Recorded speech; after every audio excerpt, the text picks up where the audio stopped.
Irish music, and especially in acoustic session. If you're playing acoustic music, let's say two musicians come into a pub and start playing acoustically, other people will come in and join in, other musicians will come in, because generally the rules with acoustic music is if you know the tune, play along, if you don't, shut up. And it's easy then to, it's very simple. And sometimes, you can end up with maybe 15 or 20 musicians, depending on the occasion and what's going on, all playing together in a big session. There's no set list.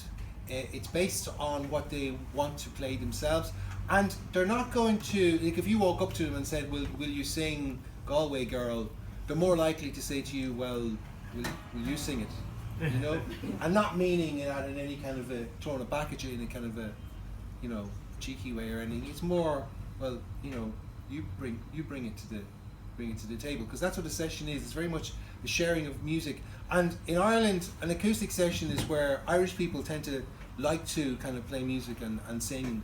And Irish people are terrible spectators when it comes to music, especially if there's alcohol involved. But normally in a pub, they'll wait until closing time. That's when they want to start singing, is when it's time to go home. And so usually, to deal with this, we have lock-ins, which is kind of how we cope with our strict licensing laws as well. I don't know whether you've been here long, but 11:30 is last orders in an Irish pub during the week, which is not enough time for any normal race of people to have enough drink consumed, never mind Irish people. So yeah, we do. Lock-ins are fairly common in Ireland. They're illegal, but they're the chances of the guards raiding a pub is quite low. Especially if they're inside themselves. Especially if they're inside themselves. So the lock-in, the owner will feel safe enough to get you to lock in and continue serving after hours. And that's when people will get stuck in. Somebody will start singing a song a cappella, because that's the normal thing to do in Ireland. People do it. People just sing. So that's why we're getting you to get warmed up, so to speak. In the next pub, we're giving you about an hour to get yourselves either psychologically or alcoholically prepared. But we are going to be looking for a few volunteers from amongst yourselves to bring something from where you're from. So from your country, from your town, from something that you're into. If you've got any singer or anybody that would give us a song. And having a good voice is not considered an important attribute when singing songs in Ireland. Knowing a song is good, that always is helpful, but the voice was always secondary. In Irish, to ask somebody to sing a song, you say Aberáron, which means say a song. So it'll give you an idea where people are coming from with, there's another Irish phrase which is roughly translated into English, says, if you cannot sing good, sing loud. That explains Bono's success.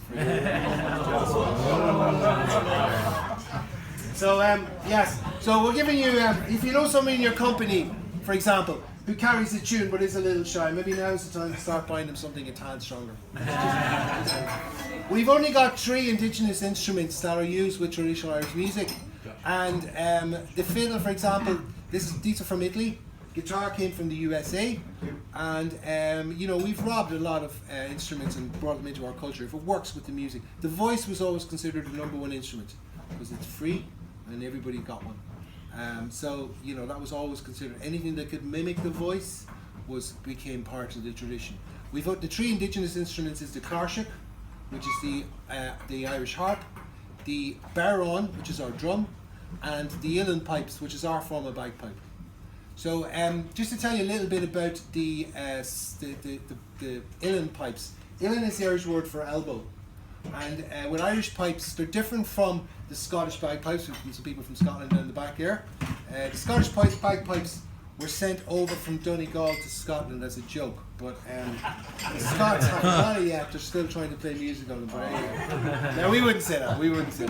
No, the Scottish pipes, we had them as well in Ireland. We call them the PB Mór, which means the big pipes, and they were used kind of in battle to make your army sound much more fierce.